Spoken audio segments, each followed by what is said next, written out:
মিশো থেকে নেওয়া একটা প্রোডাক্টের রিভিউ শেয়ার করব তোমাদের সাথে। তো চলো প্যাকেটটা খুলি। আগে কি হতো, কোনো পার্সেল আসলেই সেটা খোলার জন্য আমি ছটফট করতাম, কিন্তু এখন তার ব্যতিক্রম। এখন মনে হয় অনেক পরে খুলবো, বা মনেই থাকে না কিছু কিছু সময়। সারাটা দিন কেটে যায় যে আমার একটা পার্সেল এসে পড়ে আছে, সেটা দেখব। তো যাই হোক, এখন রাত্রির ওই 12:30 একটা বাজে।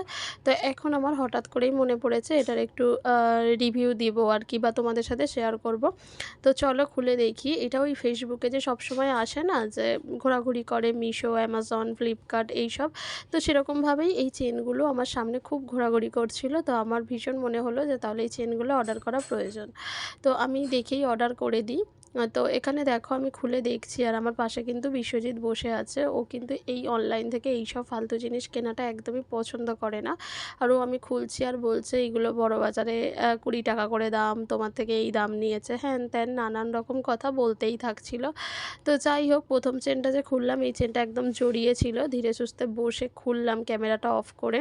তো এই যে এইরকম এসেছে, ক্যামেরাতে হয়তো ভালোই লাগছে, কিন্তু এই চেনটা পরলে গরমে তো একবার পরলেই কিন্তু রং পুরো জ্বলে যাবে, তাই আমি এটা রিটার্ন করে দিয়েছি, খুব একটা ভালো আসেনি।